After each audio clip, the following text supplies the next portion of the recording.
ਸਤਿ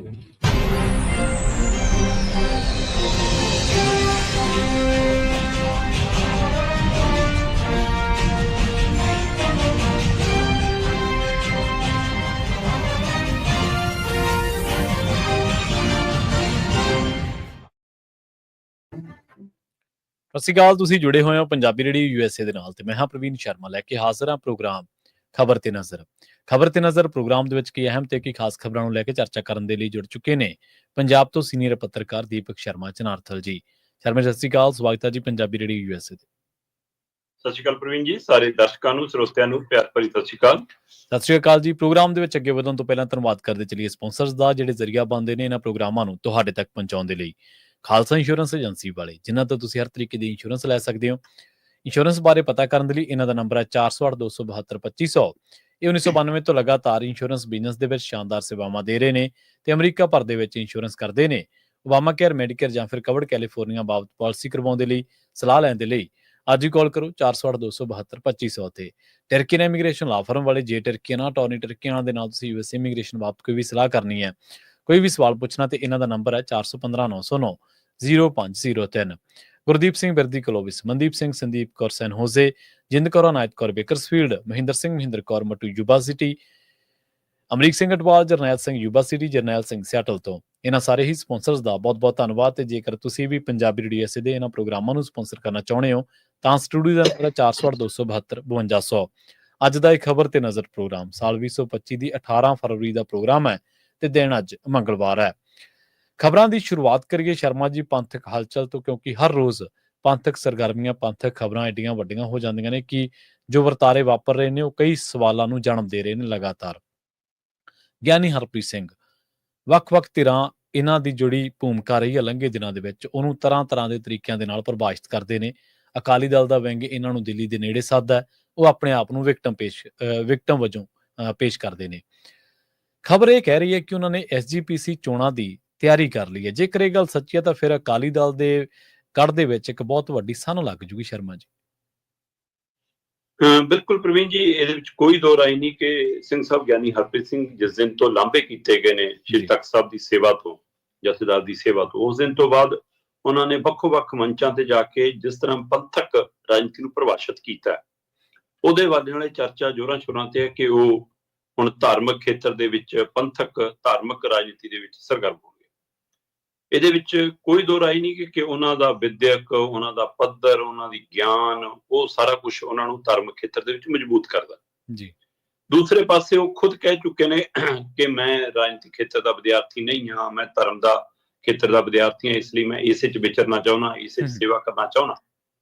ਸੋ ਉਹਨਾਂ ਨੂੰ ਲਗਾਤਾਰ ਪੰਜਾਬ ਦੇ ਵੱਖ-ਵੱਖ ਸਥਾਨਾਂ ਤੋਂ ਸੱਦੇ ਆ ਰਹੇ ਨੇ ਤੇ ਉਹਨਾਂ ਮੰਚਾਂ ਤੇ ਵੀ ਜਾ ਰਹੇ ਨੇ। ਪਤਾ ਲੱਗ ਰਿਹਾ ਸੁਧਾਰ ਲਹਿਰ ਵਾਲੇ ਵੀ ਵੱਡਾ ਇਕੱਠ ਕਰਨ ਦੀ ਕੋਸ਼ਿਸ਼ ਕਰ ਰਹੇ ਨੇ ਤੇ ਉਸ ਮੰਚ ਤੇ ਵੀ ਗਿਆਨੀ ਹਰਪ੍ਰੀਤ ਸਿੰਘ ਸੰਬੋਧਨ ਕਰਨ ਜਾਣਗੇ। ਪਰ ਤੁਸੀਂ ਇਹ ਦੇਖੋ ਕਿ ਟਾਈਮਿੰਗ ਇੱਕ ਕਮਾਲ ਦੀ ਹੋਈ ਕਿ 21 ਤਰੀਕ ਨੂੰ ਬਕਾਇਦਾ ਤੌਰ ਤੇ ਬੈਠਕ ਰੱਖੀ ਜਾਣੀ ਆ ਅੰਤਰਿਮ ਕਮੇਟੀ ਦੀ।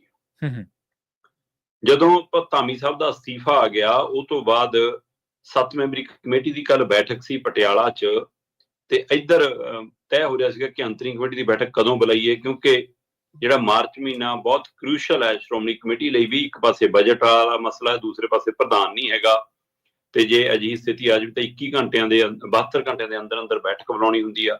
ਉਹਦੇ ਵੱਲ 21 ਤਰੀਕ ਨੂੰ ਬੈਠਕ ਬੁਲਾਈ ਜਾ ਰਹੀ ਹੈ। ਪਰ ਐਨ ਇਸੇ ਟਾਈਮਿੰਗ ਦੇ ਵਿੱਚ ਗਿਆਨੀ ਹਰਪ੍ਰੀਤ ਸਿੰਘ ਨੇ ਅੰਮ੍ਰਿਤਸਰ ਨੂੰ ਚੁਣਿਆ। ਅੰਮ੍ਰਿਤਸਰ ਦੇ ਉਹਨਾਂ ਨੇ ਬਕਾਇਦਾ ਆ ਕੇ ਉੱਥੇ ਮਤਲਬ ਕਿ ਚੀਫ ਖਾਲਸਾ ਦੀਵਾਨ ਦੇ ਵੱਲੋਂ ਪ੍ਰੈਸ ਕਾਨਫਰੰਸ ਆਯੋਜਿਤ ਕੀਤੀ ਉਸ ਥਾਂ ਦੇ ਉੱਤੇ।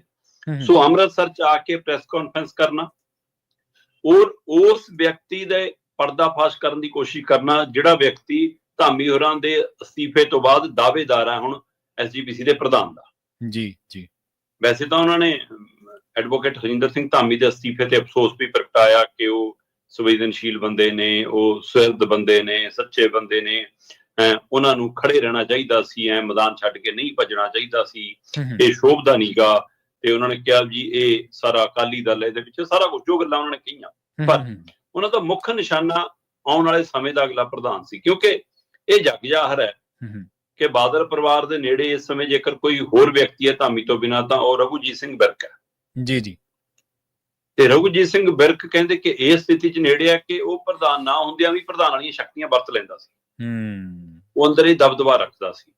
ਹੁਣ ਜਿੱਦਾਂ ਹੀ ਧਾਮੀ ਹੋਰੀ ਗਏ ਤੇ ਕਹਿੰਦੇ ਕਿ ਰਘੂਜੀਤ ਸਿੰਘ ਬਿਰਕ ਨੂੰ ਪੱਕਾ ਹੋ ਗਿਆ ਕਿ ਲੈ ਵੀ ਦਸਤਾਰਬੰਦੀ ਤਾਂ ਮੇਰੀ ਹੋਣੀ ਆ, ਪ੍ਰਧਾਨ ਤਾਂ ਮੈਂ ਹੀ ਬਣਨਾ। ਪਰ ਉਹ ਤੋਂ ਪਹਿਲਾਂ ਕਹਿੰਦੇ ਕਿ ਧਾਮੀ ਸਾਹਿਬ ਨੇ ਆਪਣਾ ਜਿਹੜੇ ਜਥੇਦਾਰ ਸਾਹਿਬ ਨੇ ਗਿਆਨੀ ਹਰਪ੍ਰੀਤ ਸਿੰਘ, ਉਹਨਾਂ ਨੇ ਉਹਦੇ ਮੂਹਰੇ ਇੱਕ ਕਹਿੰਦੇ ਖਾਈ ਪੱਟਤੀ। ਪ੍ਰੈਸ ਕਾਨਫਰੰਸ ਦੇ ਵਿੱਚ ਸਿੰਘ ਸਾਹਿਬ ਗਿਆਨੀ ਹਰਪ੍ਰੀਤ ਸਿੰਘ ਹੋਰਾਂ ਨੇ ਕਿਹਾ ਕਿ ਬਈ ਰਘੂਜੀਤ ਸਿੰਘ ਜਿਹੜਾ ਬਿਰਕ ਹੈ ਇਹਦਾ ਪੜਚਾਲ ਕਰ ਲਓ। ਕਹਿੰਦੇ ਹੁਣ ਇਹ ਵੀ ਐਪਲੀਕੇਸ਼ਨ ਮੈਂ ਮੂਵ ਕਰਾਂ ਜੀ, ਕਿ ਇਹ ਵੀ ਜਾਂਚ ਦੀ ਮੰਗ ਮੈਂ ਕਰਾਂ ਕਿ ਭਾਈ ਜਿਹੜੀ ਸਾਰਾਗੜੀ ਸਰਾਂ ਬਣੀਆਂ ਉਹਦੇ ਵਿੱਚ ਘਪਲੇ ਹੋਏ ਨੇ, ਹੈ ਨਾ। ਕਹਿੰਦੇ ਜੀ ਜਿੰਦਰੇ ਸੀ ਜਿਹੜੇ ਉਹ ਚਾਈਨਾ ਤੋਂ ਮੰਗਾ ਕੇ ਲਵਾਤੇ, ਉਹ 4 ਦਿਨ ਨਹੀਂ ਚੱਲੇ। ਫਰਨੀਚਰ ਚਾਈਨਾ ਤੋਂ ਮੰਗਾ ਕੇ ਲਿਆਤਾ, ਉਹ 2 ਦਿਨ ਨਹੀਂ ਚੱਲਿਆ। ਕਹਿੰਦੇ ਬਹੁਤ ਬੜਾ ਘਪਲਾ ਹੈ। ਤੇ ਹੋਰ ਉੱਥੇ ਘਪਲਿਆਂ ਦਾ ਹਵਾਲਾ ਦਿੱਤਾ ਉਹਨਾਂ ਨੇ, ਲੰਗਰ ਹਾਲ ਦੀ ਉਸਾਰੀ ਦਾ ਘਪਲਾ ਦਿੱਤਾ ਕਿ ਕਿਹੜੀਆਂ ਕੰਪਨੀਆਂ ਲਿਆਂਦੀਆਂ, ਕਿਹੜੀਆਂ ਉਹ ਕੰਪਨੀਆਂ ਕਦੋਂ ਭੱਜ ਗਈਆਂ, ਕਿਉਂ ਭੱਜ ਗਈਆਂ, ਵਿੱਚ ਵਿਚਾਲੇ ਛੱਡ ਕੇ, ਉਹਦੇ ਪਿੱਛੇ ਕੀ ਘਪਲਾ। ਉਹਨਾਂ ਨੇ ਹਰਿਆਣੇ ਦੇ ਵਿੱਚ ਕੁਝ ਇਮਾਰਤਾਂ ਦਾ ਹਵਾਲਾ ਦੇ ਕੇ ਰਘੂਜੀਤ ਸਿੰਘ ਬਿਰਕ ਨੂੰ ਨਿਸ਼ਾਨੇ ਤੇ ਲਿਆ। ਇੱਥੋਂ ਤੱਕ ਕਿ ਉਹਨਾਂ ਨੇ ਸਿੱਧਾ ਕਿਹਾ ਕਿ ਬਾਦਲ ਟੱਬਰ ਦੀ ਸ਼ਹਿ ਤੇ ਹਰਿਆਣਾ ਦੇ ਵਿੱਚ ਗੁਰਦੁਆਰਾ ਪ੍ਰਬੰਧਕ ਕਮੇਟੀ ਦੇ ਜਨਮਦਾਤਾ ਵਜੋਂ ਜਾਂ ਪੈਰ ਲਵਾਉਣ ਵਜੋਂ ਰਘੂਜੀਤ ਸਿੰਘ ਬਿਰਕ ਦੀ ਉਹ ਭੂਮਿਕਾ ਤੇ ਉਸੇ ਨੂੰ ਬਾਦਲ ਗੋਦੀ ਚੁੱਕੀ ਫਿਰਦੇ ਨੇ।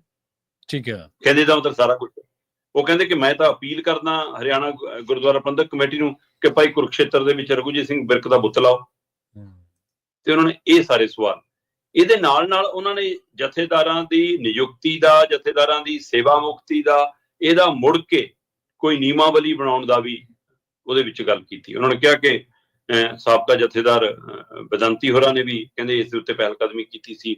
ਉਹਨਾਂ ਨੇ ਵੀ ਆਪਣੇ ਕਾਰਜਕਾਲ ਦੌਰਾਨ ਐਸਜੀਪੀਸੀ ਨੂੰ ਲਿਖਤੀ ਰੂਪ 'ਚ ਸੁਝਾਅ ਦਿੱਤੇ ਸੀਗੇ ਕਿ ਭਾਈ ਸਿੰਘ ਸਾਹਿਬਾਨ ਦੀ ਨਿਯੁਕਤੀ ਤੇ ਸੇਵਾ ਮੁਕਤੀ ਦੇ ਹਵਾਲੇ ਨਾਲ ਕੋਈ ਨਿਯਮਾਵਲੀ ਬਣਾਓ। ਤੇ ਕਹਿੰਦੇ ਇਹ ਗੱਲ ਸਮੇਂ-ਸਮੇਂ ਉੱਠਦੀ ਹੈ। ਇੱਕ ਵਾਰ ਫਿਰ ਉੱਠੀ ਹੈ ਜਦੋਂ ਮਤਲਬ ਕਿ ਮੇਰੇ ਤੇ ਜਿਸ ਤਰ੍ਹਾਂ ਦੀ ਕਾਰਵਾਈ ਕੀਤੀ ਹੈ ਬਦਲਾਖੋਰੀ ਦੀ।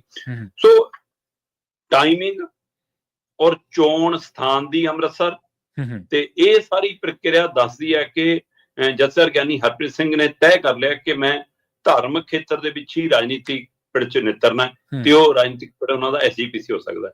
ਬੇਸ਼ੱਕ ਹੁਣ ਰਘੂਜੀਤ ਸਿੰਘ ਬਿਰਕ ਬਣ ਜਾਣ ਜਾਂ ਹੁਣ ਇਹਦੇ ਤੇ ਮੰਥਨ ਹੋਵੇ ਕਿ ਭਾਈ ਕੱਲ ਨੂੰ ਕੋਈ ਹੁਣ ਐਪਲੀਕੇਸ਼ਨ ਨਾ ਆ ਜਾਵੇ ਫਿਰ ਕੀ ਕਰੋਗੇ, ਕੋਈ ਸ਼ਿਕਾਇਤ ਨਾ ਆ ਜਾਵੇ। ਹਾਂ, ਜੇ ਆਪਾਂ ਬਸ਼ਰਮਪਣੇ ਤੇ ਅੜੇ ਰਹਿਣਾ ਫਿਰ ਕੋਈ ਫਰਕ ਨਹੀਂ ਪੈਂਦਾ, ਫਿਰ ਸਾਰਾ ਕੁਝ ਚੱਲੀ ਜਾਣਾ। ਪਰ ਜੇਕਰ ਲੱਗਿਆ ਕਿ ਹਰ ਪਾਸਿਓਂ ਘਿਰ ਰਹੇ ਆ, ਇਸ ਦੇ ਉੱਤੇ ਕੋਈ ਕਦਮ ਚੁੱਕਣਾ ਪੈਣਾ, ਫਿਰ ਪਹਿਲਾਂ ਹੀ ਸੋਚਣਾ ਪਊਗਾ ਕਿ ਹੁਣ ਇਹਨੂੰ ਬਣਾਈਏ ਕਿ ਨਾ ਬਣਾਈਏ। ਸੋ ਦੂਸਰਾ, ਆਉਣ ਵਾਲੇ ਸਮੇਂ 'ਚ ਮਾਰਚ ਤੋਂ ਬਾਅਦ ਹੁਣ ਜਿਵੇਂ ਮਤਲਬ ਕਿ ਤੈਅ ਮੰਨਿਆ ਜਾ ਰਿਹਾ ਕਿ ਐਸਜੀਪੀਸੀ ਦੀਆਂ ਚੋਣਾਂ ਹੋਣੀਆਂ ਨੇ ਤੇ ਉਹਦੇ ਲਈ ਕੀ ਗਰਾਊਂਡ ਤਿਆਰ ਕਰ ਰਹੇ ਨੇ ਗਿਆਨੀ ਹਰਪ੍ਰੀਤ ਸਿੰਘ, ਇਹਦੀ ਚਰਚਾ ਹੁਣ ਪੂਰੇ ਜ਼ੋਰਾਂ ਤੇ। ਜਿਸ ਤਰ੍ਹਾਂ ਉਹ ਵਿਚਰ ਰਹੇ ਨੇ, ਜਿਸ ਤਰ੍ਹਾਂ ਉਹ ਨਿਸ਼ਾਨੇ ਬਿੰਨ ਰਹੇ ਨੇ, ਜਿਸ ਤਰ੍ਹਾਂ ਉਹ ਇਸ ਪਹਿਲੂ ਤੇ ਪ੍ਰੈਸ ਕਾਨਫਰੰਸ ਕਰ ਰਹੇ ਨੇ, ਸੋ ਤੈਅ ਹੈ ਜੀ ਕਿ ਉਹਨਾਂ ਨੇ ਆਪਣਾ ਮੈਦਾਨ ਚੁਣ ਲਿਆ ਤੇ ਉਹ ਮੈਦਾਨ ਸ਼੍ਰੋਮਣੀ ਕਮੇਟੀ ਦਾ ਮੈਦਾਨ ਹੋ ਸਕਦਾ। ਆਉਂਦੇ ਸਮੇਂ 'ਚ ਇਸ ਖੇਤਰ 'ਚ ਖੁੱਲ ਕੇ ਨਿੱਤਰ ਸਕਦਾ। ਜੀ ਬਿਲਕੁਲ। ਤੇ ਅਗਲੀ ਗੱਲ, ਪੰਥਕ ਹਲਕਿਆਂ ਦੇ ਵਿੱਚ ਵੀ ਖਬਰ ਆ ਰਹੀ ਹੈ। ਖਬਰ ਦੇ ਉੱਤੇ ਆਪਾਂ ਚਰਚਾ ਪਹਿਲਾਂ ਵੀ ਕੀਤੀ ਸੀ ਧਾਮੀ ਸਾਹਿਬ ਦੀ।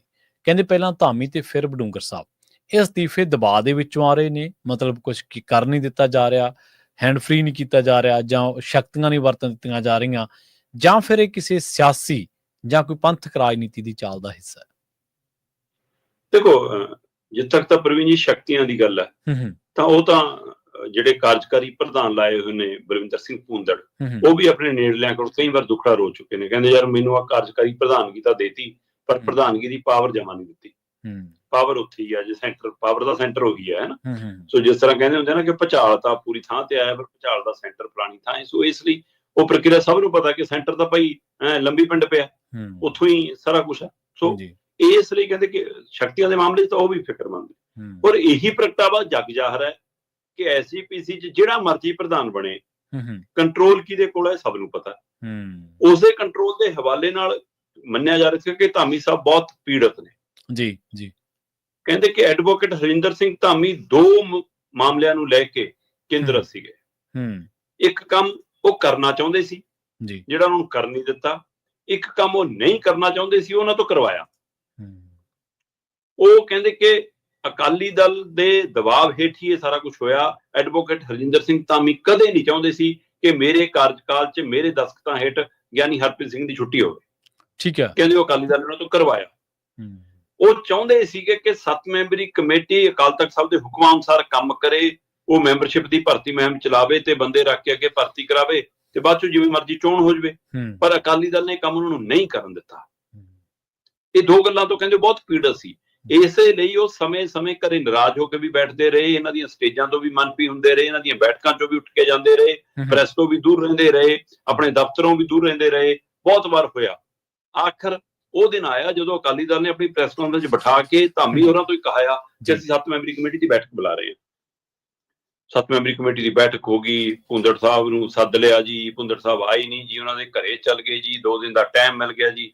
ਉਸ ਤੋਂ ਬਾਅਦ ਸੁਖਵੀਰ ਸਿੰਘ ਬਾਦਲ ਹੋਰਾਂ ਦੀ ਬੇਟੀ ਦੀ ਰਿਸੈਪਸ਼ਨ, ਹਾਂਜੀ, ਉਸ ਰਿਸੈਪਸ਼ਨ ਵਾਲੇ ਦਿਨ ਧਾਮੀ ਸਾਹਿਬ ਨੇ ਉੱਥੇ ਜਾਣ ਦੀ ਬਜਾਏ ਅੰਮ੍ਰਿਤਸਰ ਚ ਪ੍ਰੈਸ ਕਾਨਫਰੰਸ ਕਰਕੇ ਆਪਣਾ ਅਸਤੀਫਾ ਦਿੱਤਾ। ਠੀਕ ਹੈ।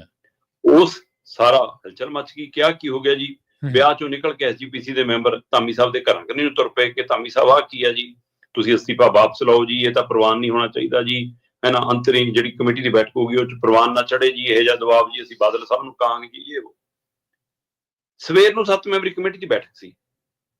7 ਮੈਂਬਰੀ ਕਮੇਟੀ ਚ ਹੁਣ ਧਾਮੀ ਸਾਹਿਬ ਤਾਂ ਕਹਿੰਦੇ ਜੀ ਮੈਂ ਪ੍ਰਧਾਨਗੀ ਤੋਂ ਵੀ ਅਸਤੀਫਾ ਦਿੱਤਾ, 7 ਮੈਂਬਰੀ ਕਮੇਟੀ ਵਾਲਾ ਅਸਤੀਫਾ ਵੀ ਮੈਂ ਜੱਦਰ ਸਾਹਿਬ ਨੂੰ ਭੇਜਤਾ ਕਿ ਮੈਂ ਤਾਂ ਨਹੀਂ ਆਉਂਦਾ। ਕਿਰਪਾਲ ਸਿੰਘ ਵਡੂੰਗਰ ਕਰਕੇ ਬੈਠਕ ਪਟਿਆਲੇ ਰੱਖਦੇ ਸੀ ਕਿ ਬਜ਼ੁਰਗ ਨੇ ਜੀ, ਤੇ ਵਡੂੰਗਰ ਸਾਹਿਬ ਦਾ ਵੀ ਸਵੇਰ ਚੜ੍ਹਦੇ ਨੂੰ ਅਸਤੀਫਾ ਗਿਆ।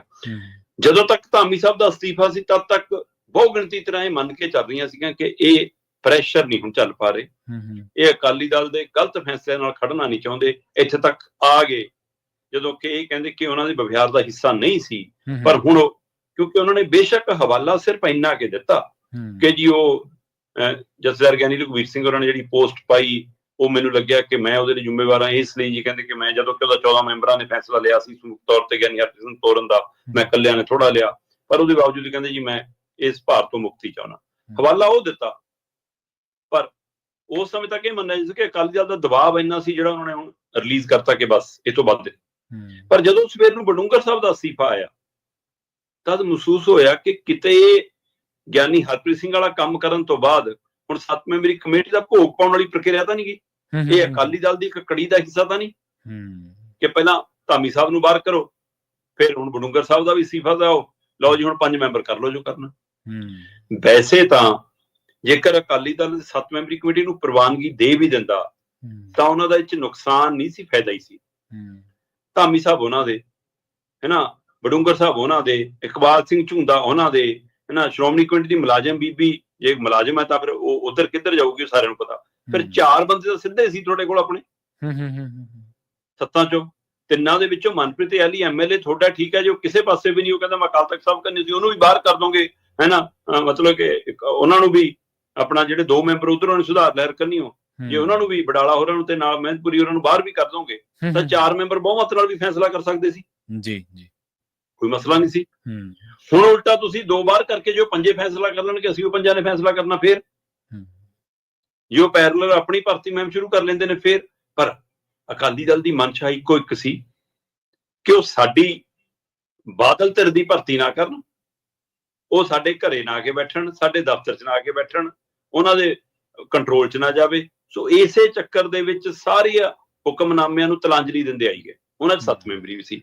ਸੋ ਹੁਣ ਪਹਿਲੀ ਨਜ਼ਰੇ ਜਿਹੜਾ ਇਹ ਲੱਗਦਾ ਸੀ ਕਿ ਦਬਾਅ ਨਾ ਝੱਲਣ ਕਰਕੇ ਅਸਤੀਫੇ ਨੇ, ਹੁਣ ਇਸ ਪੱਖੋਂ ਵੀ ਵਿਚਾਰਿਆ ਜਾਣ ਲੱਗ ਪਿਆ ਕਿ ਕਿਤੇ ਕਿ ਸੁਖਵੀਰ ਬਾਦਲ ਧਿਰ ਦੀ ਇਹ ਚਾਲ ਦੀ ਸਕ੍ਰਿਪਟ ਦਾ ਹਿੱਸਾ ਤਾਂ ਨਹੀਂ। ਪਰ ਉਸ ਸਕ੍ਰਿਪਟ ਦੇ ਵਿੱਚ ਤਾਂ ਉਹਨਾਂ ਨੇ ਇਕਬਾਲ ਸਿੰਘ ਝੁੰਦਾ ਦਾ ਨਾਮ ਵੀ ਲਿਖਿਆ ਸੀ, ਪਰ ਝੁੰਦਾ ਹੋਰੀ ਕਹਿੰਦੇ ਉਸ ਸਕ੍ਰਿਪਟ ਚੋਂ ਨਿਕਲ ਕੇ ਬੈਠਕ 'ਚ ਆ ਗਏ ਕਿ ਮੈਂ ਤਾਂ ਅਕਾਲ ਤਖਤ ਸਾਹਿਬ ਦੇ ਹੁਕਮਾਂ ਤੇ ਖੜਾ, ਉਸ ਸਿਧਾਂਤ ਤੇ ਆ ਕੇ ਖੜ ਗਏ ਨੇ।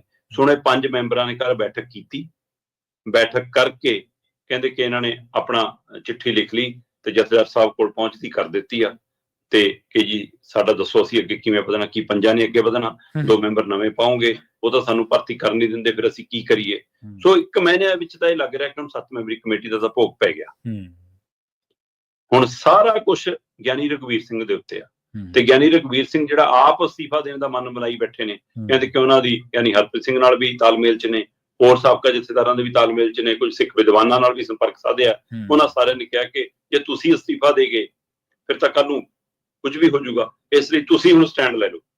ਹੁਣ ਉਹ ਸਟੈਂਡ ਕੀ ਲੈਣਗੇ? ਕੀ ਉਹ 3 ਮੈਂਬਰੀ ਜਿਹੜੀ ਜਾਂਚ ਕਮੇਟੀ ਸੀ ਗਿਆਨੀ ਹਰਪ੍ਰੀਤ ਸਿੰਘ ਉਹਨਾਂ ਨੂੰ ਤਲਬ ਕਰਨਗੇ?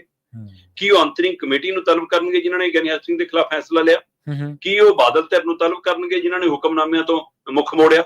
ਸੋ ਕੀ ਉਹ ਸਟੈਂਡ ਲੈ ਸਕਦੇ ਨੇ, ਜਾਂ ਉਹ ਉਸੇ ਤਰ੍ਹਾਂ ਕਿ ਹਫ਼ਤੇ 10 ਦਿਨਾਂ ਬਾਅਦ ਇੱਕ ਛੋਟਾ ਜਿਹਾ ਕੋਈ ਹਰਾ ਨਰਾ ਜਿਹਾ ਮਾਰ ਕੇ ਦਿਖਾ ਦੋ ਕਿ ਨਹੀਂ ਮੈਂ ਹੈਗਾ, ਬਾਅਦ ਚੋਂ ਫਿਰ ਮਹੀਨੇ ਲਈ ਚੁੱਪ ਕਰ ਦਿਓ? ਕੀ ਇਹ ਪ੍ਰਕਿਰਿਆ ਹੋਊਗੀ? ਜੋ 5 ਮੈਂਬਰੀ 5 ਸਿੰਘ ਸਾਹਿਬਾਨਾਂ ਦੀ ਬੈਠਕ ਕਦੋਂ ਬੁਲਾਉਂਦੇ ਨੇ, ਕਿਵੇਂ ਬੁਲਾਉਂਦੇ ਨੇ, ਇਹ ਵੀ ਪਹਿਲੂ ਹੈ। ਤੇ 21 ਤਰੀਕ ਨੂੰ ਕੀ ਹੁੰਦਾ ਅੰਤਰਿਮ ਕਮੇਟੀ ਦੀ ਬੈਠਕ 'ਚ ਪ੍ਰਧਾਨਗੀ ਦੀ ਚੋਣ ਨੂੰ ਲੈ ਕੇ, ਕੀ ਅਸਤੀਫਾ ਪ੍ਰਵਾਨ ਹੁੰਦਾ ਹੈ, ਕਿ ਉਹਨਾਂ ਮੈਂਬਰਾਂ ਚੋਂ ਕੋਈ ਮੈਂਬਰ ਚੁਣਿਆ ਜਾਂਦਾ ਹੈ ਪ੍ਰਧਾਨ ਵਜੋਂ, ਕਿ ਰਘੁਜੀਤ ਸਿੰਘ ਵਿਰਕ ਬਣਦੇ ਆ ਜਾਂ ਨਹੀਂ ਬਣਦੇ, ਜਾਂ ਆਮ ਇਜਲਾਸ 'ਚ ਜਾਣ ਦਾ ਫੈਸਲਾ ਹੁੰਦਾ ਹੈ ਕਿ ਦੁਬਾਰਾ ਪ੍ਰਧਾਨਗੀ ਦੀਆਂ ਵੋਟਾਂ ਪਵਾ ਲਓ, ਕੀ ਹੁੰਦਾ 21 ਤਰੀਕ ਦਾ ਵੀ ਦੇਖਣ ਵਾਲੀ ਪਹਿਲੂ ਹੈ। ਤੇ ਗਿਆਨੀ ਰਘੁਵੀਰ ਸਿੰਘ ਹੁਣ ਕਿਸ ਤਰ੍ਹਾਂ ਅਗਾਂਹ ਵੱਧਦੇ ਨੇ, ਇਹਦੇ ਉੱਤੇ ਵੀ ਨਜ਼ਰ ਹੈ। ਸੋ ਫਿਲਹਾਲ ਇਹ ਵੀ ਪੱਖ ਵਾਚਣਯੋਗ ਹੈ ਕਿ ਕੀ ਇਸ ਸਕ੍ਰਿਪਟ ਦੇ ਹਿੱਸੇ ਤਾਂ ਹੀ 7 ਮੈਂਬਰੀ ਕਮੇਟੀ ਦੇ ਭੋਗ ਪਾਉਣ ਦੀ ਪ੍ਰਕਿਰਿਆ ਤਾਂ ਨਹੀਂ ਸੀ। ਜੀ ਜੀ ਬਿਲਕੁਲ। ਜੇ ਤਾਂ ਇਹ ਅਸਤੀਫੇ ਦਬਾਅ ਦੇ ਵਿੱਚੋਂ ਨੇ, ਫਿਰ ਵੀ ਇਹ ਕੋਈ ਸ਼ੁਭ ਸੰਕੇਤ ਨਹੀਂ ਹੈ। ਫਿਰ ਵੀ ਇਹ ਜਿਹੜਾ ਇੱਕ ਪਰਿਵਾਰ ਦੇ ਗਲਬੇ ਦੀ ਆਪਾਂ ਗੱਲ ਕਰਦੇ ਹਾਂ, ਉਹ ਹੱਦੋਂ ਵੱਧ ਗਿਆ। ਜੇਕਰ ਕਿਸੇ ਚਾਲ ਦਾ ਹਿੱਸਾ ਸ਼ਰਮਾ ਜੀ, ਤਾਂ ਲੰਘੇ ਦਿਨਾਂ ਦੇ ਵਿੱਚ ਤੁਸੀਂ ਦੇਖ ਲਓ ਕਿ ਅਕਾਲੀ ਦਲ ਦੇ ਵਿੱਚ ਜਿਹੜਾ ਸੁਖਬੀਰ ਬਾਦਲ ਖੇਮਾ, ਉਹਨਾਂ ਦੀ ਕੋਈ ਵੀ ਚਾਲ ਉਹਨਾਂ ਨੂੰ ਸਿੱਧੀ ਨਹੀਂ ਪਈ। ਡੈਮੇਜ ਕੰਟਰੋਲ ਦੀ ਥਾਂ ਤੇ ਉਹਨਾਂ ਨੇ ਡੈਮੇਜ ਹੋਰ ਕਰ ਲਿਆ। ਚਾਹੇ ਉਹ ਇਸਤਰੀ ਅਕਾਲੀ ਦਲ ਦੀ ਗੱਲ ਹੋਵੇ, ਚਾਹੇ ਉਹ ਜਿਹੜਾ ਸਿੰਘ ਸਾਹਿਬਾਨ ਦਾ ਜਿਹੜਾ ਫੈਸਲਾ ਸੀਗਾ ਉਹਨੂੰ ਲੱਦਣ ਦੀ, ਜਾਂ ਕਾਹਲੀ ਨਾਲ ਉਸ ਦੇ ਵਿੱਚੋਂ ਬਾਹਰ ਨਿਕਲਣ ਦੀ ਗੱਲ ਹੋਵੇ, ਕੋਈ ਵੀ ਹੋਵੇ। ਨਹੀਂ ਪ੍ਰਵੀਨ ਜੀ, ਏਦਾਂ ਨੀ ਗਾ ਜੀ। ਅਕਾਲੀ ਦਲ ਬਾਦਲ ਧਿਰ ਦੇ ਜਿਹੜੇ ਸਲਾਹਕਾਰ ਨੇ ਨਾ, ਉਹ ਅੱਜ ਕੱਛਾਂ ਵਜਾ ਰਹੇ ਨੇ। ਉਹ ਕਹਿੰਦੇ ਜੀ 2 ਤਰੀਕ ਨੂੰ ਆਪਣੀ ਗੁਨਾਹਾਂ ਦੀ ਤਸਦੀਕ ਹੋ ਰਹੀ ਸੀ, 2 ਦਸੰਬਰ ਨੂੰ ਜੀ ਜੀ, ਤੇ ਆ ਫਰਵਰੀ ਤੱਕ ਆਉਂਦਿਆਂ ਗੁਨਾਹਾਂ ਵਾਲਾ ਮਸਲਾ ਕਿਤੇ ਪਿੱਛੇ ਰਹਿ ਗਿਆ। ਰੋਜ਼ ਨਿਤ ਨਵੇਂ ਮਸਲੇ ਦੀ ਤਸਦੀਕ ਹੁੰਦੀ ਹੈ ਤੇ ਚਰਚਾ ਹੁੰਦੀ ਹੈ, ਹੱਲ ਹੁੰਦੀ ਹੈ। ਕਹਿੰਦੇ ਹੌਲੀ ਹੌਲੀ ਆ ਸਾਰਾ ਕੁਝ ਭੁੱਲ ਭੁਲਾ ਜਾਣਾ, ਆਪਾਂ ਕਿਸੇ ਨਾ ਕਿਸੇ ਪਾਰਟੀ ਦੇ ਘਨੇੜੀ ਚੜ ਕੇ 27 ਨਹੀਂ ਤਾਂ 32 ਸੀ, ਆਪਾਂ ਟਰੈਕ ਤੇ ਆ ਜਾਣਾ। ਸੁਖਬੀਰ ਜੀ ਤੁਸੀਂ ਡਟੇ ਰਹੋ। ਉਹ ਇਸ ਫਾਰਮੂਲੇ ਤੇ ਚੱਲ ਰਹੇ ਨੇ ਜੀ, ਉਹ ਇਸ ਨੀਤੀ ਦੇ। ਇਹ ਆਪਾਂ ਨੂੰ ਲੱਗਦਾ ਕਿ ਸਿਧਾਂਤ ਨੂੰ ਤਲਾਂਜਲੀ ਦੇਤੀ ਤੇ ਵੋਟਾਂ ਨਹੀਂ ਪਈਆਂ, ਉਹ ਆਪਣੇ ਜੋੜ ਘਟਾ ਲਾ ਕੇ ਚੱਲ ਰਹੇ ਨੇ ਕਿ ਲੋਕ ਭੁੱਲ ਗਏ ਨਾ। ਦੇਖੋ ਜੀ, ਹੁਣ ਗਿਆਨੀ ਹਰਪ੍ਰੀਤ ਸਿੰਘ ਦੀ ਗੱਲ ਹੁੰਦੀ ਹੈ ਨਾ ਜੀ, ਆ ਲਓ ਜੀ, ਹੁਣ ਅੱਜ ਤਾਂ ਰਘੁਜੀਤ ਵਿਰਕ ਦਾ ਮਸਲਾ ਆ ਗਿਆ ਜੀ, ਅੱਜ ਉਹਦਾ ਆ ਗਿਆ ਜੀ। ਆਪਣੇ ਵਾਲੇ ਮਸਲੇ ਤਾਂ ਮੁੱਕ ਗਏ ਨਾ, ਆਪਣੇ ਗੁਨਾਹ ਜੀ, ਉਹਨਾਂ ਦੇ ਉੱਤੇ ਤਾਂ ਚਰਚਾ ਖਤਮ ਹੋ ਗਈ ਨਾ।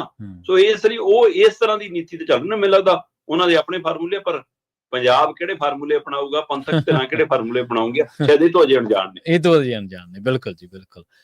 ਪੰਜਾਬ ਹਰਿਆਣਾ ਹਾਈ ਕੋਰਟ ਨੇ ਕਹਿੰਦੇ ਜਿਹੜੇ ਫਰਜ਼ੀ ਟਰੈਵਲ ਏਜੰਟ ਨੇ ਉਹਨਾਂ ਦੇ ਖਿਲਾਫ ਕਾਰਵਾਈ ਦੇ ਹੁਕਮ ਦਿੱਤੇ ਨੇ। ਇਸ ਟਾਈਮ ਜੇਕਰ ਸਭ ਤੋਂ ਬਦਨਾਮ ਕੋਈ ਸ਼ਬਦ ਹੈ ਤੇ ਜੇਕਰ ਜਿਹਨੂੰ ਵੱਧ ਦੁਆਵਾਂ ਲੱਗ ਰਹੀਆਂ ਨੇ, ਹਾਲਾਂਕਿ ਚੰਗਾ ਕੰਮ ਕਰਨ ਵਾਲੇ ਲੋਕ ਬਹੁਤ ਹੋਣਗੇ, ਆਪਾਂ ਇਹ ਨਹੀਂ ਕਹਿੰਦੇ, ਤਾਂ ਉਹ ਇਹ ਸ਼ਬਦ ਹੈ ਕਿ ਟਰੈਵਲ ਏਜੰਟ ਦੇ ਨਾਂ ਤੋਂ ਹੁਣ ਵੱਡੇ ਵੱਡੇ ਲੀਡਰ ਵੀ ਖੌਫ ਖਾਣ ਲੱਗੇ ਨੇ। ਉਹਨਾਂ ਨੂੰ ਆਪਣੇ ਬੇਪਰਦ ਹੋਣ ਦਾ ਡਰ ਹੈ, ਤੇ ਜਿਹੜੇ ਵਿਕਟਮ ਲੋਕ ਨੇ, ਪੀੜਤ ਲੋਕ ਨੇ, ਉਹਦਾ ਚੱਤੋ ਪੈਰ ਇਹਨਾਂ ਨੂੰ ਭੁੱਲ ਹੀ ਨਹੀਂ ਸਕਦੇ।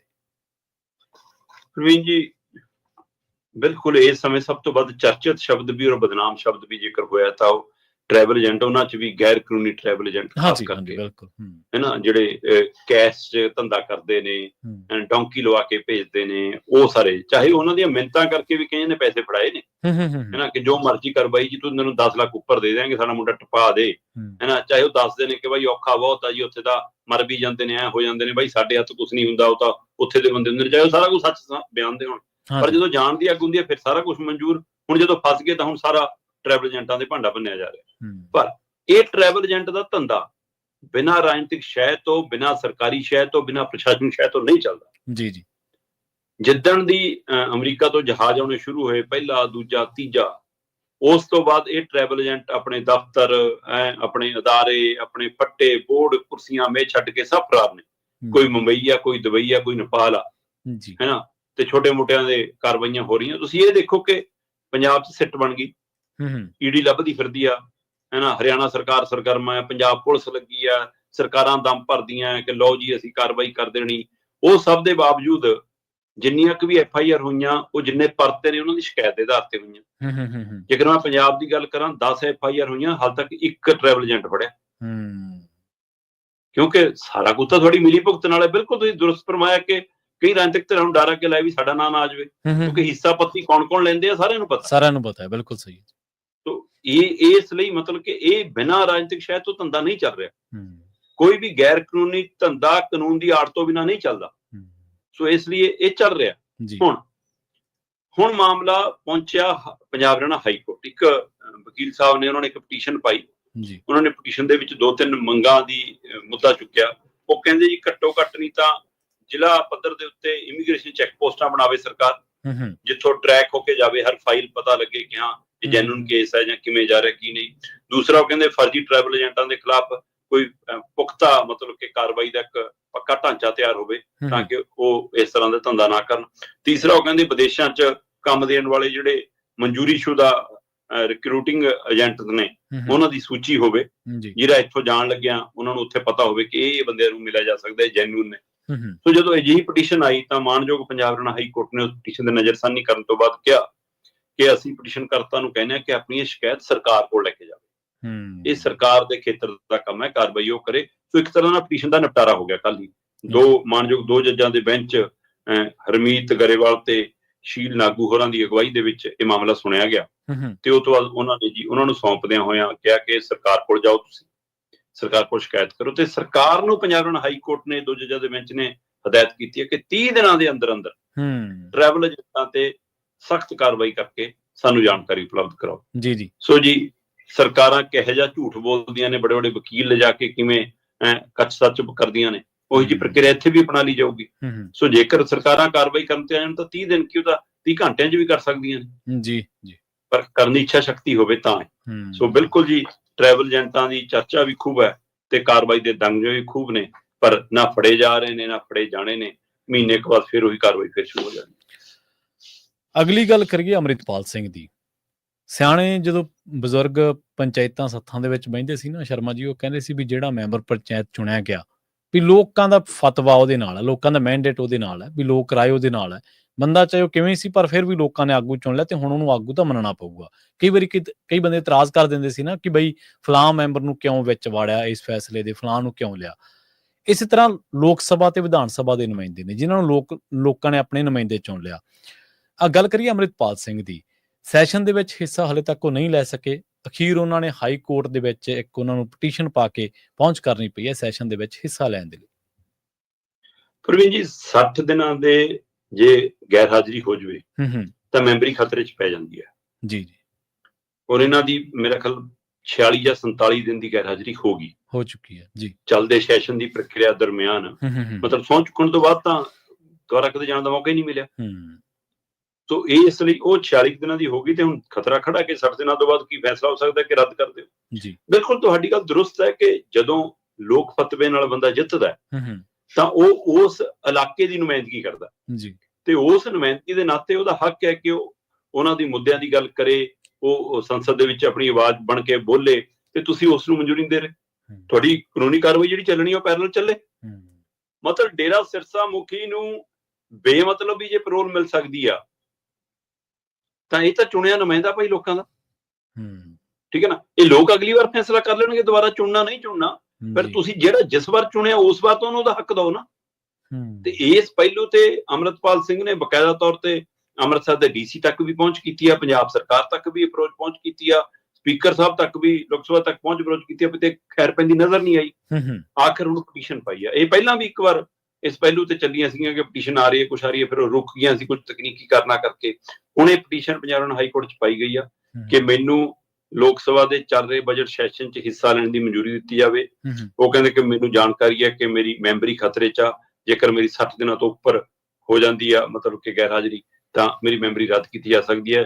46 ਦਿਨ ਹੋ ਗਏ ਨੇ, ਇਸ ਲਈ ਇਹ ਸਵਾਲ ਇਹਨਾਂ ਨੇ। ਹੁਣ ਦੇਖਦੇ ਹਾਂ ਜੀ ਇਹ ਸੁਣਵਾਈ ਕਿੰਨੀ ਲਟਕਦੀ ਆ, ਕਿੰਨਾ ਸਮਾਂ ਚੱਲਦੀ ਹੈ, ਜਾਂ ਸੈਸ਼ਨ ਮੁੱਕ ਜਾਂਦਾ ਕਿ ਨਹੀਂ, ਜਾਂ ਹੁਣੇ ਮਨਜ਼ੂਰੀ ਮਿਲਦੀ ਹੈ ਜਾਂ ਨਹੀਂ। ਇਹ ਸਾਰੇ ਸਵਾਲ ਵੱਡੇ ਹੋ ਗਏ ਨੇ। ਸੋ ਇਹ ਚਰਚਾ ਇੱਕ ਵਾਰ ਫਿਰ ਕੇਂਦਰ 'ਚ ਆਈ ਹੈ ਇਸ ਪਟੀਸ਼ਨ ਦੇ ਨਾਲ ਕਿ ਅੰਮ੍ਰਿਤਪਾਲ ਸਿੰਘ ਹੋਰਾਂ ਨੂੰ ਉਹਨਾਂ ਦਾ ਚੋਣ ਦੇ ਨਾਤੇ, ਸੰਵਿਧਾਨਕ ਦੇ ਨਾਤੇ ਬੋਲਣ ਦਾ ਹੱਕ ਕਿਉਂ ਨਹੀਂ ਮਿਲ ਰਿਹਾ, ਉਹਦੇ ਲਈ ਹੁਣ ਕੀ ਪਹਿਲਕਦਮੀ। ਕਿਉਂਕਿ ਮੈਨੂੰ ਲੱਗਦਾ ਇਹ ਤਾਂ ਸਪੀਕਰ ਹੋਰਾਂ ਨੂੰ ਚਾਹੀਦਾ ਕਿ ਉਹਨਾਂ ਕੋਲ ਜਾਣਕਾਰੀ ਹੈ, ਉਹ ਪਹਿਲਕਦਮੀ ਆਪਣੇ ਪੱਧਰ ਤੇ ਕਰਦੇ ਕਿ ਵੀ ਹਾਂ ਠੀਕ ਆ ਉਹਨਾਂ ਨੂੰ ਲੈ ਕੇ ਆਓ, ਚਾਹੇ ਇੱਕ ਦਿਨ ਜਿਸ ਦਿਨ ਉਹਨਾਂ ਦਾ ਕੋਈ ਸਵਾਲ ਲੱਗਣਾ ਹੋਵੇ ਜਾਂ ਜਿਸ ਦਿਨ ਉਹਨਾਂ ਨੇ ਜ਼ੀਰੋ ਵਰਚ ਬੋਲਣਾ ਹੋਵੇ ਜਾਂ ਕੁਝ ਹੋਵੇ, ਇੱਕ ਦਿਨ 2 ਦਿਨ ਲਈ ਉਹ ਚਾਹੇ ਹੋਵੇ, ਉਹਨਾਂ ਦੀ ਹਾਜ਼ਰੀ ਤਾਂ ਚਾਹੀਦੀ ਸੀ ਨਾ। ਉਸ ਪ੍ਰਕਿਰਿਆ ਤੇ ਹੁਣ ਦੇਖਦੇ ਕਿਵੇਂ ਅੱਗੇ ਵਧਦੇ ਆ ਜੀ। ਉਹਨਾਂ ਨੇ ਪਰ ਹੁਣ ਸਿੱਧਾ ਅਦਾਲਤ ਦਾ ਰੁਖ ਕੀਤਾ ਜੀ। ਅਗਲੀ ਗੱਲ ਕਰੀਏ Sharma ji high command culture ਦੀ। ਹਾਈ ਕਮਾਂਡ ਕਲਚਰ ਜਿਹੜਾ ਉਹ ਜਿੱਥੇ ਸਟੇਟ ਬਾਡੀਜ਼ ਨੂੰ ਆਪਣੇ ਤਰੀਕੇ ਦੇ ਨਾਲ ਕੰਮ ਨਹੀਂ ਕਰ ਦਿੰਦਾ, ਉੱਥੇ ਉਹ ਫੈਡਰਲਿਜ਼ਮ ਦੀ ਜਿਹੜੀ ਭਾਵਨਾ ਉਹਨੂੰ ਵੀ ਢਾਹ ਲਾਉਂਦਾ, ਉਹਨੂੰ ਵੀ ਸੱਟ ਮਾਰਦਾ। ਰਾਜਨੀਤੀ ਦੇ ਵਿੱਚ ਇੱਕ ਮਿੱਥ ਹੁੰਦੀ ਸੀ ਕਿ ਜਿੱਤਣ ਵਾਲਾ ਬੰਦਾ ਜਿਹੜਾ ਜਿਹਦੀ ਜਿੱਤ ਵੱਡੀ ਹੈ ਉਹੀ ਐਗਜ਼ਿਸਟ ਕਰਦਾ, ਉਹੀ ਇਹਦੇ ਵਿੱਚ ਵਿਚਰ ਸਕਦਾ ਤੇ ਉਹਦੇ ਕੋਲ ਹੀ ਪਾਵਰਾਂ ਰਹਿੰਦੀਆਂ ਨੇ।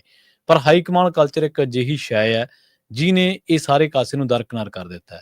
ਅਰਵਿੰਦ ਕੇਜਰੀਵਾਲ ਹਾਰ ਚੁੱਕੇ ਨੇ ਚੋਣਾਂ, ਉਹਨਾਂ ਦੀ ਪਾਰਟੀ ਸੱਤਾ ਗਵਾ ਚੁੱਕੀ ਹੈ, ਖੁਦ ਹਾਰ ਚੁੱਕੇ ਨੇ ਆਪਣੀ ਸੀਟ, ਪਰ ਬਾਵਜੂਦ ਇਸ ਦੇ ਉਹ ਲਗਾਤਾਰ ਮੀਟਿੰਗਾਂ ਸੱਦ ਰਹੇ ਨੇ। ਮੰਤਰੀਆਂ ਵਿਧਾਇਕਾਂ ਤੋਂ ਬਾਅਦ ਹੁਣ ਕੇਜਰੀਵਾਲ ਨੇ ਜ਼ਿਲ੍ਹਾ ਪ੍ਰਧਾਨ ਵੀ ਸੱਦੇ ਨੇ। ਹਾਂ ਬਿਲਕੁਲ ਜੀ। ਦਿੱਲੀ ਦੇ ਵਿੱਚ ਅਰਵਿੰਦ ਕੇਜਰੀਵਾਲ ਚੋਣ ਹਾਰਨ ਤੋਂ ਬਾਅਦ ਜੀ ਇਹ ਦਬਦਬਾ ਬਣਾਉਣ ਦੀ ਕੋਸ਼ਿਸ਼ 'ਚ ਲਗਾਤਾਰ ਨੇ ਕਿ ਮੈਂ ਹੀ ਸੁਪਰੀਮੋ ਆ, ਮੈਂ ਹੀ ਮੁਖੀ ਆ, ਮੇਰੇ ਹੁਕਮ ਹੀ ਚੱਲਣਗੇ। ਇਸੇ ਕੜੀ ਤਹਿਤ ਉਹਨਾਂ ਨੇ ਪੰਜਾਬ ਦੇ ਮੁੱਖ ਮੰਤਰੀ ਨੂੰ ਵੀ ਦਿੱਲੀ ਤਲਬ ਕੀਤਾ ਸੀ, ਇਸੇ ਕੜੀ ਤਹਿਤ ਉਹਨਾਂ ਨੇ ਪੰਜਾਬ ਦੇ ਸਰਕਾਰ ਦੇ ਮੰਤਰੀਆਂ ਨੂੰ ਵੀ ਦਿੱਲੀ ਤਲਬ ਕੀਤਾ ਸੀ, ਇਸੇ ਕੜੀ ਤਹਿਤ ਉਹਨਾਂ ਨੇ ਪੰਜਾਬ ਦੇ MLA ਵੀ ਦਿੱਲੀ ਤਲਬ ਕੀਤੇ ਸੀ, ਫਿਰ ਆਮ ਆਦਮੀ ਪਾਰਟੀ ਦੇ ਚੇਅਰਮੈਨ ਵੀ ਸਾਰੇ ਦਿੱਲੀ ਤਲਬ ਕੀਤੇ ਸੀ, ਤੇ ਹੁਣ ਜ਼ਿਲ੍ਹਾ ਪ੍ਰਧਾਨ ਵੀ ਕਰ ਲਿਆ।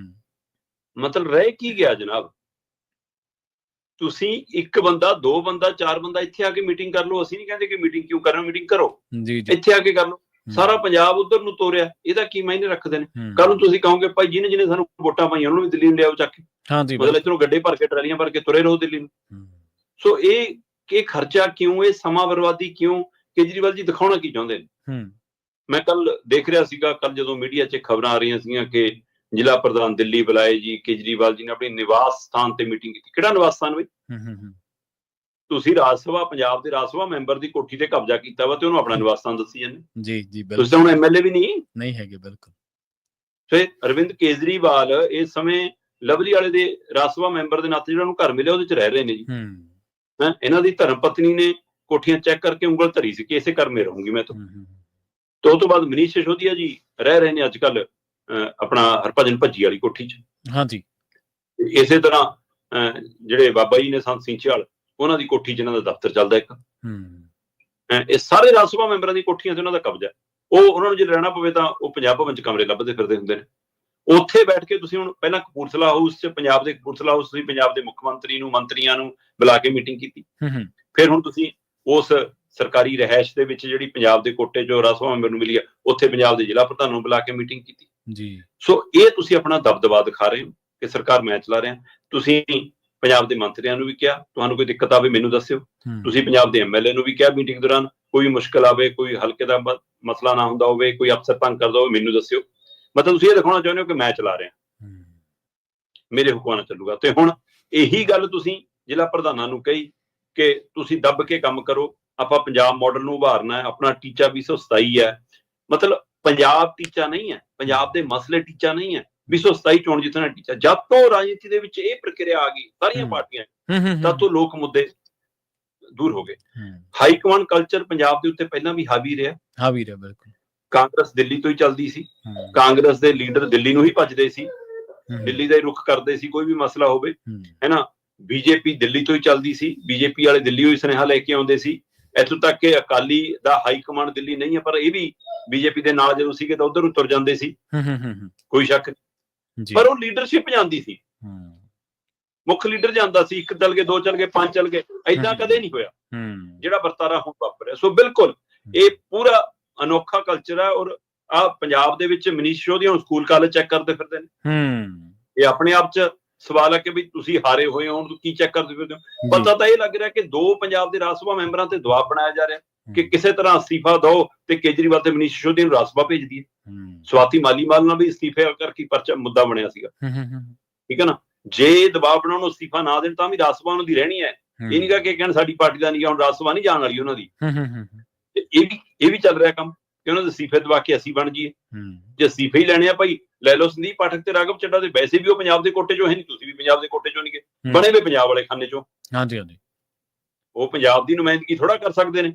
ਸੋ ਪਰ ਪੰਜਾਬ ਵਾਲੇ ਕੋਟੇ ਚੋਂ ਤੁਸੀਂ ਬਣਾਇਆ ਆਪਣੀ ਹਾਈ ਕਮਾਂਡ ਕਲਚਰ ਦੇ ਦਬਾਅ ਹੇਠ ਉਹਨਾਂ ਦੋਨਾਂ ਨੂੰ, ਤੇ ਹੁਣ ਉਹਨਾਂ ਦੇ ਤੁਸੀਂ ਬਣ ਲਓ ਫਿਰ ਜੀ। ਉਹਨਾਂ ਦੇ ਅਸਤੀਫੇ ਨਹੀਂ, ਮਤਲਬ ਤੁਸੀਂ 4 ਬਾਹਰੋਂ ਬਣਨ ਨੂੰ ਫਿਰਦੇ ਹੋ। 2 ਪਹਿਲਾਂ ਬਣਾਏ ਨੇ, 2 ਹੋਰ ਜਿਹੜੇ ਬਾਕੀ ਬਣੇ ਨੇ। ਲੋਕ ਕਹਿੰਦੇ ਬਾਈ ਉਹਨਾਂ ਨੇ ਮੁੱਲ ਖਰੀਦੀਆਂ ਨੇ, ਤੇ ਜੇ ਉਹਨਾਂ ਨੇ ਮੁੱਲ ਖਰੀਦੀਆਂ ਨੇ ਫਿਰ ਅਗਲੇ ਹੁਣ ਅੱਧ ਬਾਟੇ ਕਿਵੇਂ ਵੇਚ ਕੇ ਚੱਲ ਜਾਣ। ਮਤਲਬ ਕਿ ਉਹ ਤਾਂ ਸੈਕਿੰਡ ਹੈਂਡ ਗੱਡੀ ਵਾਲਾ ਕੰਮ ਹੋ ਜਾਊਗਾ, ਰੇਟ ਵੀ ਘੱਟ ਲਾ ਰਹੇ ਹੋ ਤੁਸੀਂ, ਫਿਰ ਪਤਾ ਨਹੀਂ ਤੁਸੀਂ ਪੈਸੇ ਥੋੜਾ ਮੋੜੋਗੇ ਫਿਰ ਅਗਲੇ ਦੇ। ਜੇ ਲੋਕ ਕਹਿੰਦੇ ਆ, ਇਹ ਕੋਈ ਤੱਥ ਸਬੂਤ ਜਨਤਕ ਨਹੀਂ ਹੈਗੇ, ਪਰ ਇਹ ਪੂਰਾ ਹਿਊਮਰ ਆਮ ਜਨਤਾ 'ਚ ਫੈਲਿਆ ਹੋਇਆ ਕਿ ਉਹ ਸੀਟਾਂ ਤਾਂ ਭਾਈ ਮੁੱਲ ਵਿਕੀਆਂ ਨੇ। ਸੰਤ ਸਿੰਚੇਵਾਲ ਨੂੰ ਛੱਡ ਕੇ ਕਹਿੰਦੇ ਬਾਕੀ ਮੁੱਲ ਵਿਕੀਆਂ, ਤੇ ਹੁਣ ਤੁਸੀਂ ਉਹਨਾਂ 'ਚ ਦੋਵਾਂ ਨੂੰ ਅਸਤੀਫੇ ਦਵਾਉਣ ਨੂੰ ਫਿਰਦੇ ਹੋ। ਸੋ ਮਨੀਸ਼ ਸਿਸੋਦੀਆ ਜੀ ਪੰਜਾਬ ਸਰਕਾਰ ਦੇ ਕੰਮ ਇੱਥੇ ਚੈੱਕ ਕਰ ਫਿਰਦੇ ਨੇ, ਕੇਜਰੀਵਾਲ ਜੀ ਦਿੱਲੀ ਬੁਲਾ ਕੇ ਚੈੱਕ ਕਰ ਰਹੇ ਨੇ। ਆ ਅਫਸਰਾਂ ਤੇ ਜਿਹੜੀ ਕਾਰਵਾਈ ਹੋ ਰਹੀ ਹੈ, ਕਹਿੰਦੇ ਇੱਕ DC ਸਸਪੈਂਡ ਕਰਤਾ ਜੀ, ਇੱਕ ਵਿਜੀਲੈਂਸ ਦਾ ਚੀਫ ਬਦਲਤਾ ਜੀ। ਅਫਸਰਾਂ 'ਚ ਹੜਕੰਮ ਹੈ ਕਿ ਇਹ ਕਾਰਵਾਈ ਹੁਣ ਹੋਰ ਤੇਜ਼ ਹੋਣੀ ਹੈ। ਕਹਿੰਦੇ ਜੀ ਇਹ ਜਿਵੇਂ ਹੀ ਸਰਕਾਰ ਬਣਦੇ ਇਹਨਾਂ ਨੇ ਵਿਜੇ ਸਿੰਗਲੇ ਵਾਲੀ ਕਾਰਵਾਈ ਪਾਈ ਸੀ, ਕਹ ਲਓ ਜੀ ਦੇਖੋ ਅਸੀਂ ਕਾਂ ਟੰਗਤਾ ਜੀ, ਹੈ ਨਾ। ਉਸੇ ਤਰ੍ਹਾਂ ਹੁਣ ਅਗਲੇ 2 ਸਾਲਾਂ 'ਚ ਇਹ ਦਿਖਾਉਣਾ ਚਾਹੁੰਦੇ ਜੀ ਕਿ ਅਸੀਂ ਭ੍ਰਿਸ਼ਟਾਚਾਰ ਮੁਕਤ ਕਰਨ ਦੇ ਦੇਖੋ ਕਿੰਨੀਆਂ ਕਾਰਵਾਈਆਂ ਕਰ ਰਹੇ ਹਾਂ। ਪੰਜਾਬ 'ਚ 4 ਗੁਣਾ ਰੇਟ ਨੇ ਰਿਸ਼ਵਤ ਦੇ, ਹੈ ਨਾ। ਪੈਸਿਆਂ ਦਾ ਲੈਣ ਦੇਣ ਸਿਖਰਾਂ ਤੇ ਆ। ਉਹ ਕਿਵੇਂ ਸ਼ੰਭੂ ਬਾਰਡਰ ਟੱਪ ਕੇ ਦਿੱਲੀ ਦੇ ਗਲਿਆਣੇ 'ਚ ਪਹੁੰਚਦਾ ਪੈਸਾ, ਇਹ ਸਾਰਿਆਂ ਨੂੰ ਪਤਾ ਹੂੰ ਤੇ ਇੱਥੇ ਡਰਾਮੇ ਕਰਨਗੇ ਭ੍ਰਿਸ਼ਟਾਚਾਰ ਮੁਕਤ ਪੰਜਾਬ ਬਣਾਉਣ ਲਈ ਅਸੀਂ ਇਹ ਕਾਰਵਾਈਆਂ ਕਰ ਰਹੇ ਹਾਂ। ਜੀ ਸੋ ਇਸ ਲਈ ਇਹ ਸਾਰਾ ਹਾਈਕਮਾਂਡ ਕਲਚਰ ਪਹਿਲਿਆਂ ਤੋਂ ਵੀ ਰਿਕਾਰਡ ਤੋੜ ਗਿਆ। ਜੀ ਬਿਲਕੁਲ। ਸੋਨੀਆ ਗਾਂਧੀ, ਰਾਹੁਲ ਗਾਂਧੀ ਕਿਸੇ ਟਾਈਮ ਨਾ ਰਾਜ ਸਭਾ ਦੇ ਵਿੱਚ ਸੀਗੇ, ਨਾ ਲੋਕ ਸਭਾ ਦੇ ਵਿੱਚ ਸੀਗੇ, ਪਰ ਹਾਈ ਕਮਾਂਡ ਉਹਨਾਂ ਦੀ ਸੀ, ਪਾਵਰਾਂ ਉਹਨਾਂ ਕੋਲ ਹੀ ਸੀਗੀਆਂ। ਜਿਹੜੀ ਪੋਜੀਸ਼ਨ ਤੇ ਹੁਣ ਅਰਵਿੰਦ ਕੇਜਰੀਵਾਲ ਨੇ। ਸੁਖਬੀਰ ਸਿੰਘ ਬਾਦਲ ਰਾਜ ਸਭਾ ਦੇ ਵਿੱਚ ਨਹੀਂ, ਨਾ ਕੋਈ ਇਹ ਮੈਂਬਰ ਪਾਰਲੀਮੈਂਟ ਨੇ ਲੋਕ ਸਭਾ ਦੇ ਵਿੱਚ, ਨਾ ਇਸ ਟਾਈਮ MLA ਨੇ, ਕੁਝ ਵੀ ਨਹੀਂ ਗੇ, ਪਰ ਹਲੇ ਵੀ ਪਾਵਰਾਂ ਇਹਨਾਂ ਦੇ ਕੋਲੇ ਨੇ। ਸੋ ਹਾਈ ਕਮਾਂਡ ਕਲਚਰ ਜਿਹੜਾ ਉਹ ਯੋਗਤਾ ਦੇ ਆਧਾਰ ਤੇ ਗੱਲ ਤਾਂ ਬਹੁਤ ਦੂਰ, ਪਰ ਕਿਸੇ ਥਾਂ ਤੇ ਨੁਮਾਇੰਦਗੀ ਕਰਨ ਵਾਲਾ ਬੰਦਾ ਵੀ ਉੱਥੇ ਖੜਾ ਨਜ਼ਰ ਨਹੀਂ ਆਉਂਦਾ। ਬਸ ਜਿਹੜੇ ਲੋਕਾਂ ਕੋਲੇ ਹੈਗੀ ਹੈ ਵਾਗਡੋਰ, ਉਹ ਪੁੱਠੇ ਸਿੱਧੇ ਜਾਂ ਸਿੱਧੇ ਤਰੀਕੇ ਕਿਸੇ ਵੀ ਤਰੀਕੇ ਨਾਲ ਇਹਨੂੰ ਪਾਵਰ ਨੂੰ ਆਪਦੇ ਕੋਲ ਰੱਖਦੇ ਨੇ। ਸੋ ਇੱਕ ਜਿਵੇਂ ਤੁਸੀਂ ਕਿਹਾ ਵੀ ਤੁਸੀਂ 3 ਬੰਦਿਆਂ ਨੂੰ ਇੱਥੇ ਆਉਣਾ ਸੌਖਾ ਹੈ ਕਿ ਇਹਦੀ ਸਾਰੀ ਇੱਥੋਂ ਦੀ ਪਲਟਨ ਨੂੰ ਦਿੱਲੀ ਜਾਣਾ ਸੌਖਾ ਹੈ। ਸੋ ਪੰਜਾਬੀਆਂ ਦਾ ਟੋਲਾਂ ਦੇ ਨਾਲ ਵੈਰ ਹੀ ਹੈ, ਕੋਈ ਵੀ ਅਸੀਂ ਜਾ ਕੇ ਉੱਥੇ ਜੇਬਾਂ ਹੀ ਕਟਵਾਉਣੀਆਂ। ਸੋ ਸ਼ਰਮਾ ਜੀ, ਇਹਨਾਂ ਖਾਸ ਖਬਰਾਂ ਤੇ ਖਾਸ ਜਾਣਕਾਰੀਆਂ ਦੇ ਲਈ ਤੁਹਾਡਾ ਬਹੁਤ ਬਹੁਤ ਧੰਨਵਾਦ ਜੀ। ਬਹੁਤ ਸ਼ੁਕਰੀਆ ਜੀ। ਪ੍ਰੋਗਰਾਮ ਖਬਰ ਤੇ ਨਜ਼ਰ ਨੂੰ ਆਪਾਂ ਇੱਥੇ ਹੀ ਸਮਾਪਤ ਕਰਾਂਗੇ। ਆਪਣੇ ਨਾਲ ਜੁੜੇ ਸਨ ਪੰਜਾਬ ਤੋਂ ਸੀਨੀਅਰ ਪੱਤਰਕਾਰ ਦੀਪਕ ਸ਼ਰਮਾ ਚਨਾਰਥਲ ਜੀ, ਜਿਨ੍ਹਾਂ ਦੇ ਨਾਲ ਆਪਾਂ ਸਿਆਸੀ ਗਲਿਆਰਿਆਂ ਦੇ ਨਾਲ ਕੀ ਕੁਝ ਵਾਪਰ ਰਿਹਾ ਉੱਥੇ, ਤੇ ਇਹਦੇ ਨਾਲ ਪੰਥਕ ਰਾਜਨੀਤੀ ਕਿਸ ਪਾਸੇ ਜਿਹੜੇ ਉਸਲਵੱਟੇ ਲੈ ਰਹੀ ਹੈ, ਕੀ ਕੁਝ ਵਾਪਰ ਰਿਹਾ, ਉਹਦੇ ਉੱਤੇ ਆਪਾਂ ਚਰਚਾ ਕੀਤੀ ਹੈ। ਜਲਦ ਮੁਲਾਕਾਤ ਹੋਵੇਗੀ, ਕਈ ਹੋਰ ਪ੍ਰੋਗਰਾਮਾਂ ਦੇ ਵਿੱਚ ਆਪਾਂ ਮਿਲਾਂਗੇ। ਪੰਜਾਬੀ DSA ਤੇ ਪ੍ਰੋਗਰਾਮਾਂ ਦਾ ਸਿਲਸਿਲਾ ਲਗਾਤਾਰ ਜਾਰੀ ਹੈ। ਇੱਕ ਬੜੀ ਅਹਿਮ ਜਾਣਕਾਰੀ ਤੁਹਾਡੇ ਸਾਰਿਆਂ ਦੇ ਨਾਲ ਸਾਂਝੀ ਕਰਦੇ ਚੱਲੀਏ। ਪੰਜਾਬੀ ਮਾਂ ਬੋਲੀ ਆਪਣੇ ਸਾਰਿਆਂ ਦੀ ਮਾਂ ਬੋਲੀ ਹੈ, ਤੇ ਉਸ ਸੰਬੰਧੀ ਇੱਕ ਪੰਜਾਬੀ ਮਾਂ ਬੋਲੀ ਦਿਵਸ ਸੰਬੰਧੀ, ਦਿਹਾੜੇ ਸੰਬੰਧੀ ਇੱਕ ਜਿਹੜਾ ਵਿਸ਼ੇਸ਼ ਪ੍ਰੋਗਰਾਮ ਹੈ, ਉਹ 22 ਫਰਵਰੀ ਦਿਨ ਸ਼ਨੀਵਾਰ ਹੈ, ਤੇ 1 ਤੋਂ ਲੈ ਕੇ 3 ਵਜੇ ਤੱਕ ਪੰਜਾਬੀ ਰੇਡੀਓ USA ਤੇ ਪੰਜਾਬੀ ਕਲਚਰ ਸੈਂਟਰ ਦੇ ਸਾਂਝੇ ਉਦਮ ਦੇ ਨਾਲ ਉਹ ਮਨਾਇਆ ਜਾ ਰਿਹਾ, ਜਿਹਦੇ ਵਿੱਚ ਦੁਨੀਆ ਭਰ ਤੋਂ ਜਿਹੜੇ ਮਹਿਮਾਨ ਨੇ, ਸਾਹਿਤਕਾਰ ਨੇ, ਲੇਖਕ ਨੇ, ਬੁੱਧੀਜੀਵੀ ਨੇ, ਉਹਦੇ ਵਿੱਚ ਹਿੱਸਾ ਲੈ ਰਹੇ ਨੇ। ਤੁਸੀਂ ਵੀ ਇਹਦੇ ਵਿੱਚ ਪਹੁੰਚ ਕੇ ਹਿੱਸਾ ਲੈ ਸਕਦੇ ਹੋ। ਪਤਾ ਹੈ 2125 ਨਾਰਥ ਬਾਟਨ ਐਵੀਨਿਊ ਫ੍ਰੈਜ਼ਨੋ ਵਿਖੇ ਤੁਸੀਂ ਪਹੁੰਚ ਸਕਦੇ ਹੋ। ਦਿਨ ਨਾ ਭੁੱਲਣਾ, ਦਿਨ ਸ਼ਨੀਵਾਰ, ਤਰੀਕ 22 ਫਰਵਰੀ, 1 ਤੋਂ ਲੈ ਕੇ 3 ਵਜੇ ਤੱਕ ਪੰਜਾਬੀ ਮਾਂ ਬੋਲੀ ਦੇ ਦਿਹਾੜੇ ਨੂੰ ਜਿਹੜਾ ਸਮਰਪਿਤ ਹੈ ਇਹ ਪ੍ਰੋਗਰਾਮ ਆ, ਵਿਸ਼ੇਸ਼ ਪ੍ਰੋਗਰਾਮ ਜਿਹੜਾ ਉਹ ਕਰਵਾਇਆ ਜਾ ਰਿਹਾ। ਬਹੁਤ ਬਹੁਤ ਧੰਨਵਾਦ। ਸਤਿ ਸ਼੍ਰੀ ਅਕਾਲ।